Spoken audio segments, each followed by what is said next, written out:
Hi hello, तो कैसे हैं आप लोग। बिहार डीएलएड एंट्रेंस एग्जाम 2025 की एक और न्यू वीडियो में वेलकम है आप लोगों का।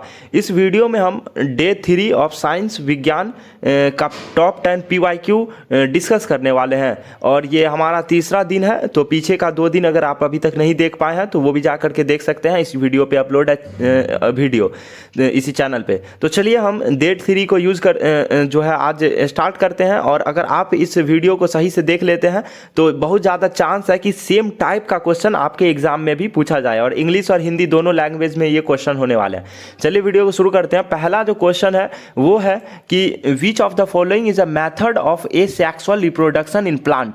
कह रहा है कि पौधों में अलैंगिक प्रजनन की कौन सी विधि है। तो असेक्सुअल की, तो पहला जो ऑप्शन है वो है पोलिनेशन, फर्टिलाइजेशन, बडिंग या फिर जर्मिनेशन। तो ऑल यू नो कि अगर फर्टिलाइजेशन आ जाएगा तो सेक्सुअल रिप्रोडक्शन आ जाएगा, है ना। तो यहाँ पे जो आंसर है वो बी है, सॉरी सी है, बडिंग। तो बडिंग जो है ए सेक्सुअल रिप्रोडक्शन है। बाकी पोलिनेशन जो होता है वो सेक्सुअल रिप्रोडक्शन में ही, जब पोलिनेशन, जब pollen grain anther to stigma जो है जाती है तो डेट इज कॉल्ड पोलिनेशन। यानी एंथर से लेकर के स्टिग्मा पे जब पोलन ग्रेन जाता है उसको पोलिनेशन कहते हैं। तो ऑप्शन ए होगा नहीं। ऑप्शन बी जो है फर्टिलाइजेशन हो जाता है, यानी fusion of male and female gametes, that is called fertilization. और जर्मिनेशन जो होता है वो जो प्लांट कट जाता है वहाँ से जो फिर से नया प्लांट आता है, डेट इज कॉल्ड जर्मिनेशन। तो यहाँ पे जो है बडिंग जो है वो बडिंग ही इसका आंसर हो जाएगा ए सेक्सुअल रिप्रोडक्शन का, क्योंकि यहाँ पे बडिंग किसी भी एक ही पौधे से हो जाता है। तो बडिंग इसका आंसर हो जाएगा, यानी कि कली बनना, बडिंग। तो चलिए क्वेश्चन नंबर 2 है what is the male reproductive part of a flower called. कह रहा है कि फ्लावर का जो मेल रिप्रोडक्टिव पार्ट है वो कौन सा है। फूल का नर प्रजनन भाग क्या कहलाती है। तो पहला है कि स्टामेन, ओवरी, स्पेल और पिस्टेल। तो स्टामेन जो होता है वो वही जो है, स्टामेन जो है वो मेल का रिप्रोडक्टिव पार्ट है। बाकी ओवरी आप सब जानते हैं कि फीमेल फ्लावर का रिप्रोडक्टिव पार्ट है। और सीपेल जो होता है वो, सीपेल और पीटेल फ्लावर के ऊपर जो वो कवर किए रहता है पत्तों का, या तो 4 पत्तों का होगा या फिर 5 पत्तों का जो होगा उसी को सीपेल और पीटेल कहते हैं। जिसी को बाद में जो है ये जो है अलग अलग, अगर रंग वाला होगा तो वो हो जाएगा पीटेल और बिना रंग वाला सीपेल हो जाएगा। जो बर्ड्स वगैरह को, यानी चिड़िया वगैरह को अट्रैक्शन के लिए जो है बुलाया जाता है, ताकि स्टामेन जो है, स्टामेन में से वो पोलन ग्रेन जो है वो चिपक जाए और जाके ओवरी पे फिर जो है वो चला जाए। तो पोलन ग्रेन को जो है इधर से उधर करने के लिए सीपेल पीटेल का यूज होता है। बाकी ओवरी जो है फीमेल रिप्रोडक्टिव पार्ट है और स्टामेन जो है वो मेल रिप्रोडक्टिव पार्ट है। तो इसका आंसर हो जाएगा ए, पुंकेसर स्टामेन। चलिए क्वेश्चन नंबर 3 है which type of reproduction result in offspring that are generally identical to the parents. कह रहा है कि कौन सा प्रजनन विधि संतानों को जनित करता है जो अनुवांशिक रूप से माता पिता के समान होती है। तो समान में आप सबको पता है कि ए सेक्सुअल रिप्रोडक्शन आ जाएगा, यानी अलैंगिक प्रजनन। क्योंकि सेक्सुअल रिप्रोडक्शन में जो है वो जैसे ही सेक्सुअल रिप्रोडक्शन आ जाएगा तो fusion of male and female gamete होगा, और जैसे ही फ्यूजन होगा तो वो वेरिएशन अकर हो जाएगा। क्योंकि क्रोमोसोम पे जाके कुछ कुछ होता है, वो आप लोग जो है 12 में पढ़ेंगे, अगर साइंस पढ़े होंगे तो आपको पता होगा। सेल डिवीजन वाले लेसन में आप लोग पढ़े होंगे क्रॉस पोलिनेशन, क्रॉस वाला जो क्रोमोसोम का क्रॉस सेक्शन एरिया होता है वो तो आप लोगों को पता होगा। बाकी अगर नहीं पता है तो बस इतना जान लीजिए कि अगर आइडेंटिकल सेम होगा, यानी जो बच्चे पैदा होंगे वो अपने पेरेंट से 100% आइडेंटिकल होंगे तो वो असेक्सुअल रिप्रोडक्शन होगा। और जो है वेरिएशन होगा, वेरिएशन का मतलब कि डिफरेंस होगा बच्चों में अपने माता पिता से, तो डेट इज कॉल्ड की सेक्सुअल रिप्रोडक्शन होगा। अब पोलिनेशन के बारे में आप सब जानते हैं कि स्टिग्मा से और एंथर से जो है, एंथर से ओवरी तक जो है जब जाता है वो pollen grain, that is called pollination हो जाता है। पोलिनेशन एंथर से ओवरी तक जो पोलन ग्रेन जाएगा डेट इज कॉल्ड पोलिनेशन। और फर्टिलाइजेशन जो होता है वो मेल और फीमेल गैमेट का फर्टिलाइजेशन, डेट मतलब कि मिलना ही फर्टिलाइजेशन हो जाता है ना। तो आगे बढ़ते हैं। और यहाँ पे नेक्स्ट क्वेश्चन है, what is the function of the ovary in flowering plant. कह रहा है कि पौधों में अंडाशय का क्या कार्य होता है। तो पहला ऑप्शन है to produce pollen, to protect the flower, to produce seeds, to store nectar. तो इसका सही आंसर जो होगा वो होगा बीज उत्पन्न करना।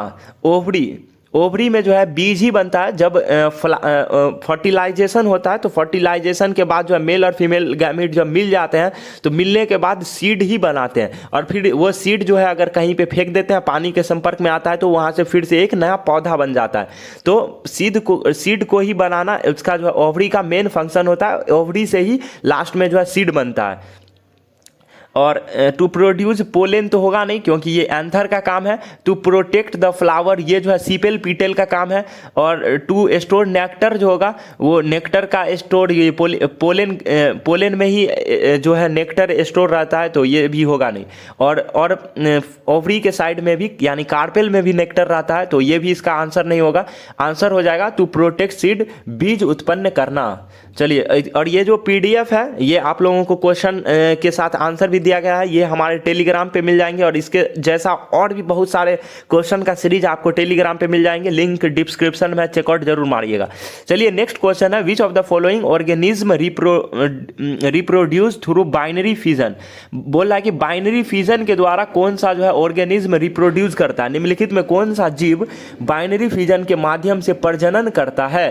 तो ऑप्शन ए है हाइड्रा, अमीबा, फर्न, और फिर ये है अर्थवर्म। तो अमीबा जो है वो बाइनरी फिजन से करता है, और ये क्लास 7 या 8 का जो है बहुत ज़्यादा मन पसंदीदा क्वेश्चन है।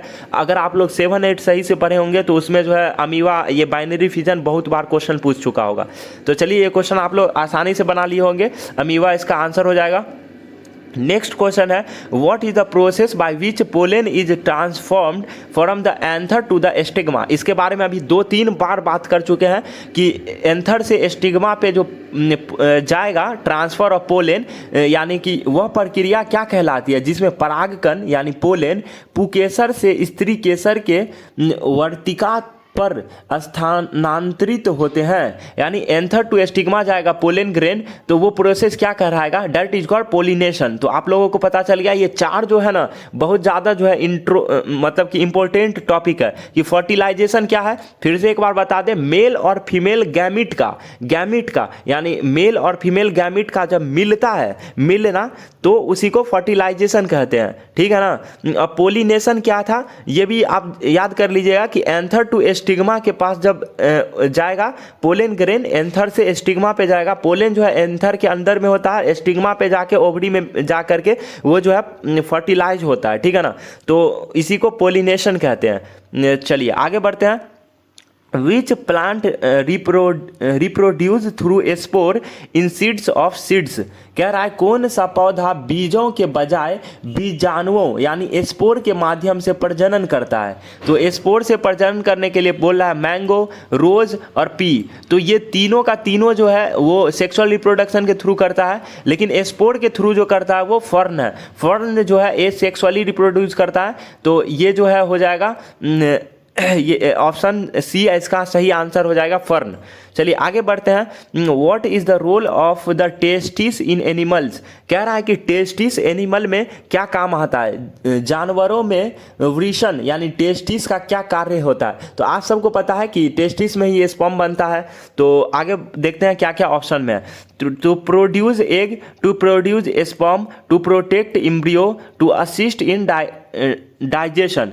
तो हिंदी में पढ़ लेते हैं। अंडा उत्पन्न करना, शुक्राणु यानी स्पर्म उत्पन्न करना, भ्रूण की रचना करना और पाचन में मदद करना। देखिए डी तो डायरेक्ट गलत हो जाएगा, पाचन में जो है ये मदद करेगा ही नहीं, डी डायरेक्ट गलत कर दिए। प्रोटेक्ट एम्ब्रियो यानी भ्रूण को रक्षा करना, ये भी इसका आंसर नहीं होता। पहले हम बता चुके कि स्पर्म जो है वो टेस्टिस में ही बनता है।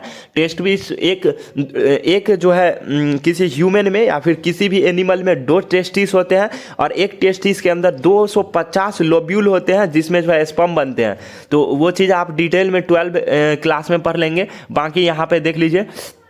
तो प्रोड्यूस एग जो होगा वो होगा नहीं, वो ओवरी में होता है, तो टेस्टिस में जो है वो स्पर्म बनता है। तो चलिए आगे बढ़ते हैं और देखते हैं which of the following is an example of external fertilization. कह रहा है कि एक्सटर्नल फर्टिलाइजेशन का कौन सा एग्जाम्पल है, निम्नलिखित में कौन सी बाहरी निषेचन यानी एक्सटर्नल फर्टिलाइजेशन का उदाहरण है।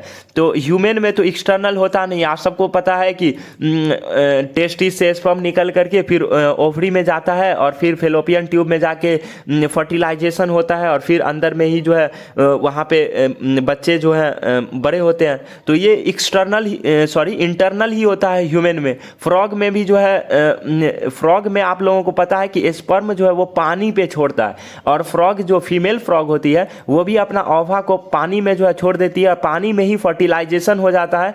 तो ये जो है एक्सटर्नल का जो एग्जाम्पल है वो फ्रॉग आ जाता है। और फिर बर्ड्स में आप लोगों को पता है कि बर्ड्स में जो है फर्टिलाइजेशन अंदर में ही होता है, उसके बाद जो है वो एग प्रोड्यूस करती है बर्ड्स और एग से जो है बच्चा पैदा होता है। स्नेक में भी सेम प्रोसेस होता है कि एग से ही बच्चा पैदा होता है। तो आप सबको पता है कि एक्सटर्नल फर्टिलाइजेशन जो होता है वो फ्रॉग यानी मेंढक में होता है। तो यहाँ पे था कि निम्नलिखित में कौन सी बाहरी निषेचन यानी एक्सटर्नल फर्टिलाइजेशन का उदाहरण है। तो फर्टिलाइजेशन जो एक्सटर्नल होता है वो मेंढक में होता है, वो पानी के अंदर होता है। चलिए नेक्स्ट क्वेश्चन है what is the term for the fusion of male and female gamete. कह रहा है नर और मादा गैमेट्स के संयोजन यानी फ्यूजन को क्या कहते हैं। 50 बार इस वीडियो में हम बात कर चुके हैं। डेट इज कॉल्ड फर्टिलाइजेशन, है ना। निषेचन फर्टिलाइजेशन जो है मेल और फीमेल गैमेट का मिलना ही फर्टिलाइजेशन हो जाता है। और पोलिनेशन जो है पोलेन ग्रेन का स्टिग्मा टू एंथर यानी कि स्टिग्मा से ओवरी के पास जो है जाना मेल गैमीट का, डेट इज कॉल्ड पोलिनेशन हो जाता है। तो चलिए आप लोगों को पता चल गया होगा और इसका आंसर जो है बी सही हो जाएगा, फर्टिलाइजेशन मेल और फीमेल गैमीट का मिलना। तो यहीं पे जो है 10 क्वेश्चन हमारा जो है कंप्लीट होता है और इससे आपके एग्जाम में करीब 1 या 2 नंबर का क्वेश्चन जरूरी रहेगा इस 10 में से। और सेम टाइप के क्वेश्चन रहेंगे, आप लोगों को सारा जो है कंसेप्ट बता दिया। अगर इस टाइप के और भी वीडियो देखना चाहते हैं तो चैनल को सब्सक्राइब कर दीजिए, वीडियो को लाइक कीजिए और अपने दोस्तों में भी इसी तरह की वीडियो को शेयर कर दीजिए। मिलते हैं किसी नेक्स्ट वीडियो में, तब तक के लिए ओके बाय, जय हिंद।